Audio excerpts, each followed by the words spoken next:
port, I'll hold this away from my... About like that? Yeah, you hold it. You can hold it on your chest. Just rest your hand on your chest like that, yeah. This is my father, Grant. And, where were you born? 1917, wasn't it? 1917. Where were you born? What? Where were you born? In this house. Right in this house? Right in this house, yeah. In 1917. In the front room. And you've lived here your whole life? Whole life, yeah. What was it like growing up on the farm? Tell me a little bit about it. Did you have horses? Sure, we had horses, and we do our plowing and everything. We had one of the first tractors in the neighborhood, which happened to be a Fortune. When was that? Do you remember? I would say about in 1924, 22. That early? 24, yeah. And you still had horses when I was a kid? Oh, yeah. Oh, yeah. In the late 40s? We'd done our planting mostly with horses then. Done the plowing with a tractor, and then we'd done all the harrowing and stuff and planting with horses. I would have thought when you got a tractor a few years after that, the horses would have been all gone. No. The people said that around here that being we bought our tractor, we was going to lose our farm. And we were the first ones to sell milk around here. And they said that's another thing, you'll lose your farm if you don't feed that, if you don't separate your milk and feed the skim milk to the hogs and sell the cream. You're selling your farm, but we sold whole milk, and first, everybody was selling whole milk. Why did they say you're going to lose your farm with a tractor? Well, they thought that you had to have milk to feed hogs. So yeah, but no, what about tractor? Why did they say you were going to sell your farm to... Well, you had to buy gasoline for it, and that was one of the things that was an added expense, but we got more done with it. They found out we got more done with the tractors than they did with their horses. And the only time the tractor ate was when it was working. The horse ate 365 days a year. That's true. I guess the farms were very self-sufficient then. Because you had to buy gasoline from a gasoline dealer. They brought it out in a tank, and they measured it out in a bucket, so 5-gallon buckets. And we never bought over 30 gallon at a time. Now wasn't $1.25 a gallon like it is now. No, I don't remember what it was. I can remember I remember we used to get 6 gallons for $1 at Coriel in town.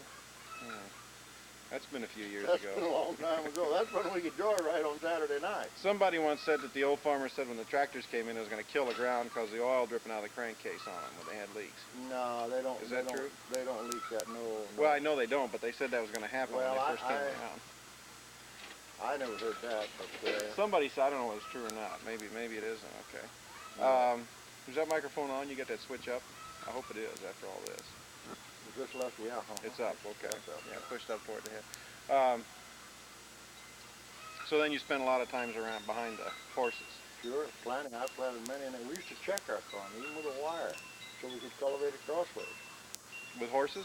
With horses, absolutely. I remember checking it with a tractor, but not. Well, of course, I wasn't here when you had horses. Well, when we got the tractor planter in '48, that's when we really got rid of horses, in 1948. You know, I barely remember one of them. Could I interrupt a minute? Yeah. Now, why was this click, Dad?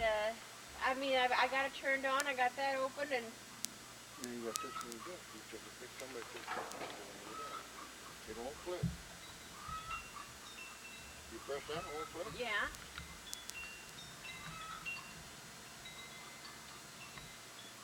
I don't know. Wait, that was close. What do you move up? This has to be on the back. That one all the way back. Okay, all right. I'm going to take Brian's swinging out here. Oh, that's it. Camera on and rolling? Camera's on and rolling. I got this turned off. Turn the mic back on. Look at us, Kent. What? Hey. Kent's getting a drink of water now and getting his jug for take with him on the tractor. Where's the bean hole now? After I take a picture, Dad, then why doesn't I move back and forth so don't move anymore? This right here. Oh. Okay. Take another. All right, okay. Okay, there you go. Now we're back at it again. You had the horses and... You want ice, Ken? What crops did you have then, like we did now? Same thing as we've done, only we raised more oats. We always had one field oats. How many beans did you have? We never raised beans. That's right. We always had that field of clover. We had to have it for hay or alfalfa for our dairy cows. Put up a lot of hay then? Oh, lots of it. Everything we get, we baled.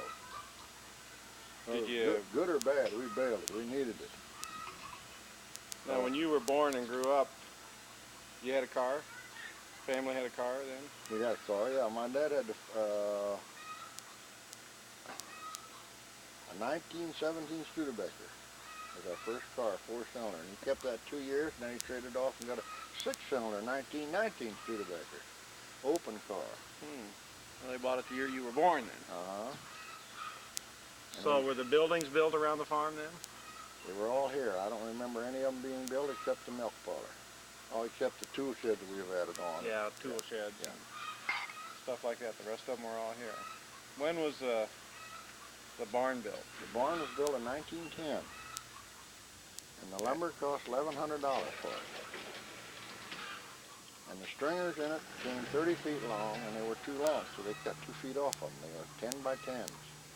10 by 10? 10 by 10s. That was shipped in from the West Coast or So something? you could go to the lumber yard and buy them. They carried them in stocks. I'd hate to buy one today. I would too.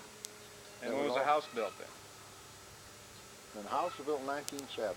So the house was first and then the barn. Uh-huh. They made 2 major buildings. Right. Okay. And while the house was being built, they lived in the little granary back here that you showed on the other picture.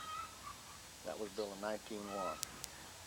That was the first building that Uncle Matthew Lepper, who was a carpenter, built. Now that was your father's brother. Right. And your father was? Arthur Lepper. Arthur. Yeah, Arthur W. Lepper. And he and the rest of his family were born in this house? Right. Doc and... Right. Well, I don't know if they were, no, not in this house. No, see, my dad was born in 1884.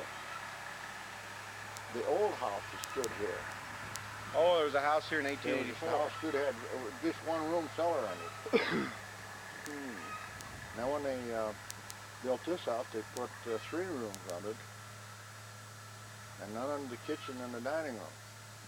And we dug that out later on, I believe in I don't know what it was. Do you remember it, Larry? I remember digging the basement out. Yeah, so we dug the basement out. I don't know when it was, but I remember that. So, your father and uncles were all born in this country? Right here, Father's uncle. But your grandfather? They came from Germany. They came from Germany. And bought this place, didn't they? They bought this place, the south half of it, first. And the line was right north of the house. Is that why there's a long lane coming in like that then? Why the house was probably situated here? And our first lane went right straight west. Oh, I remember. That's right. It did. I don't remember the lane, but I remember you saying that. Well, I don't remember it either, but it did. Then Grandpa Lepper bought this acreage to the north, and that's when we changed our lanes coming in that way. We don't have any ravines to cross that way. Yeah, I imagine it would have been nights you couldn't have crossed that one. Yeah, you better believe it. Big Correct. rain. Yeah. You can go down there and still see the parts of the road where. Yeah, the old road we Yeah, went across. old I know road, about yeah. where it is. Yeah. Yeah. Yeah. So We have the original deed for this place. it's signed by President, isn't it? It's signed by James Monroe, 4th President of the United States. And it was given as a, wasn't it as a reward to a soldier, not a reward to a soldier, but a soldier that came back from war and they Yes. gave him so much land? Yes, yes. Do you remember which war that was? 1812 or Civil War? Would have been the Civil War. Would have No. been signed by. This was dated, I believe, in 1817. That's maybe the War of 1812 then. That could be. That could be. It was deeded to David Compton from New Jersey. From some, I could look it up. It's some city in New Jersey, but they tell me he's never seen it. He sold it for $60. And then from then on, it just kept going up. The next man bought it, paid $100, and it just went up from there. $60. $60. He sold it for. Yeah. He had never seen it because it was all timber. This was just a quarter section of land, and This was all timber originally. it was all timber. 2 south, 8 west, section 29.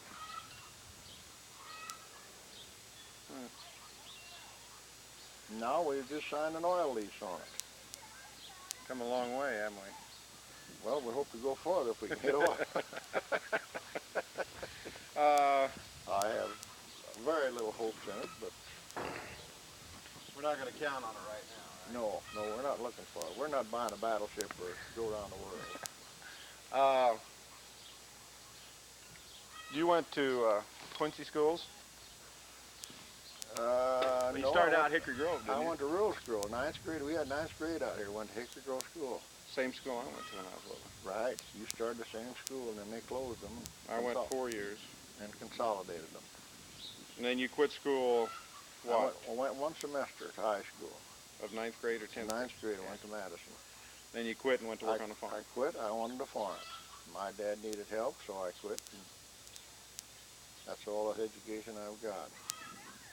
Well, you got a lot more education than that. That's just all the formal education. That's right, formal education. Yeah. I went to School of Hard Knocks right here. That's right. Your education doesn't stop. So you worked on the farm. Where'd you meet Mother? At a square dance, Bluff Hall Church. What do you remember about that? Well, Tom Northrup and I went down there to the dance, and we took Doris and her sister home, and I went with Doris ever since. That was back in, 36, 37, along in there. Okay. And Doris ended nurse's training, I think, in 38. Spent 3 years at and graduated from Nurses Blessing Hospital in 41. When I was in service. Then you got married and...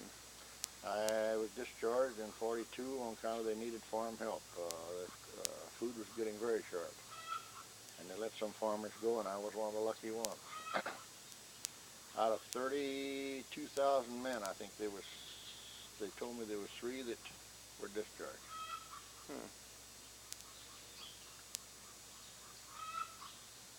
So you got married and came to live here on the farm, Came to right? live here. And, well, you waited 5 years before you had me. Yes, and Grandma died in, I think it was 45. And the next year, Grandpa sold the tools and stuff to us and rented a farm to us. And it wasn't long, he made arrangements for Art and I to get along, and he'd get half and I get half. In 45. Well, That was later than that. Yeah, wasn't a little later than that, yeah. it? And you continued to milk cows? We milked cows until 72. We went grade A in 58. I was saying 57, 58 when you built that. Yeah.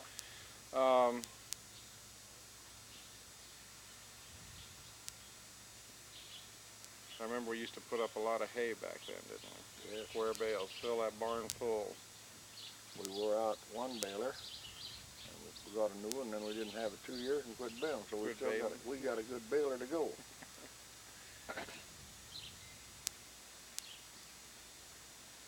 I remember when I was little, we used to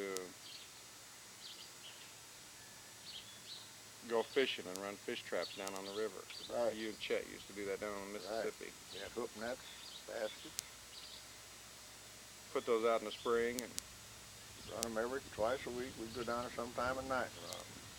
That's when I had more pep than I got now. what kind of fish did you catch? Catfish, mostly catfish. Channel cat or Yeah, flatheads? channel or cat and flatheads. what's the biggest one you ever caught? I think it was 40 pounds. No, wait, I had 84 pounds in one trap. One of them weighed 18, one of them weighed 26, and one of them weighed 40, I think. Yeah, 40. It was 84 pounds of fish in one trap. That was a heavy trap, pulled in a boat. Yes, it was. And it was the first time I ever trapped, first trap I ever made in my life, first time I ever tried it. What, you always bought them? No, first time I ever. You just First time I decided you ever want to try fishing with traps and Yeah. make one? Yeah, just. We used to make round ones. I remember that. And you used to get oak. You get oak out of the timber, didn't you? Made them round, then toward How'd left, you make them round? took a brake drum, and we would, But you can't. How'd you bend the wood around that? well, I would cook them in a trough with baking soda in the water. They'd get real soft. With baking soda? Yeah. How long did you have to cook them? Oh, maybe an hour. Boil them in that in an old hog trough, put a fire under it. Take one And the out of oak one. could get soft enough you could turn Yeah. it and make They were tapered, tapered. They were all tapered the right length to make about a 6-inch joint. First I tried it around the outside of the wheel. I took 27 glue clamps, and then I decided to get a brake drum. You just slide them in, and when they go around, you just nail them, and it clinches the nails and everything. And Your traps would last about 3 years, then you'd have to make new ones because you'd lose them. They'd sand in. Yeah. You'd lose them. You couldn't get them up. The river channel had changed, and the sand had filled in and buried the trap, and you couldn't pull it up. You couldn't get them up. And you let it go maybe sometimes 6 weeks and go back, the river changed, and they'd be washed out. They'd be there again. I've done that already. And you'd be able to go save them then. Yeah. I had one trap one time I never seen for 6 weeks. Went up and tried it, caught it. How would you find them in the water? Have it marked on the bank, certain trees, certain bush. And you drop a grab hook and Grab a hook get the tie rope, huh? Pull them out.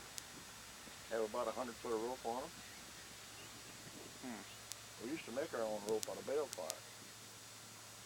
Because rope was expensive. We didn't have that much money to buy new rope. A new rope wouldn't last, so we wind it up, make it out of our bale ties. You mean the string off of bales after you'd cut them, save that string, and how would you bind that together? Tie them in knots, made as long as you wanted to, and then we had a rope machine. You remember using that, don't you? I remember using it. It's still out there somewhere. It's still here, yeah. Don't know how you do it. I don't know if I could make a rope on it, but I remember doing that. Well, the old timers used to make their own rope. They would buy a binder twine, and then they wouldn't have any knots. They'd make their own rope. This one rope we got to finish yet is handmade. What, that we used to pull up hay with? No, it's a shorter rope.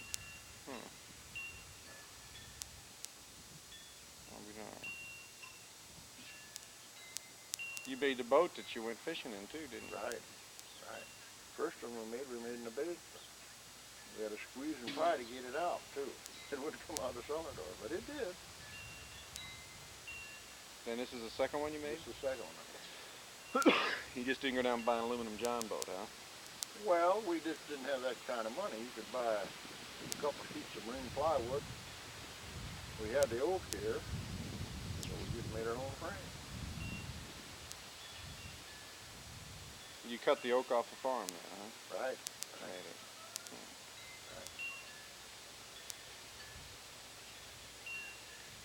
Well, I remember the fishing when I was a kid, and barely remember making the fish traps. Then you went to square design, didn't you?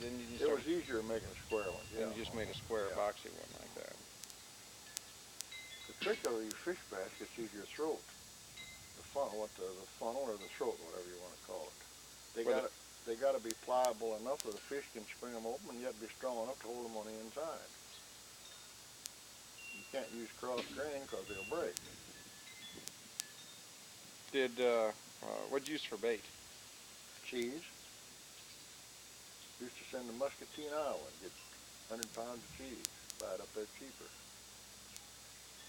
Rotten cheese, huh? Rotten cheese. The rottener the better. I always wanted to try wild grapes. There's a certain time of the year when the grapes are ripe, you catch catfish that are their stomachs are just simply stuffed with grapes.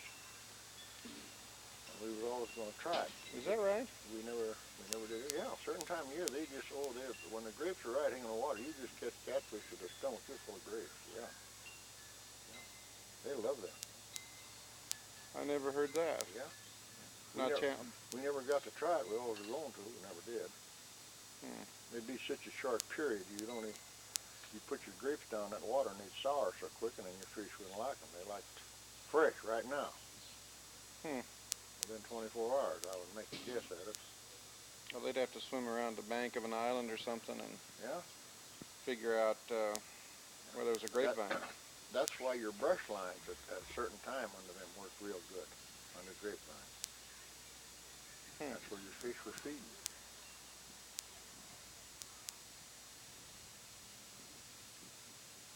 Well, Kent's out disking this morning. Yes. And he's doing the farming now. I'm going to help him a little bit. I'm going to unload the 3 load of beans. So get some beans. He'll get done earlier tonight, and he can go home and be with his family a little bit. It won't been an awful dry year, hasn't it? Terrible dry. This is one of the driest years I've ever seen. But yet, our crops are not too bad. It's a lot worse than ours.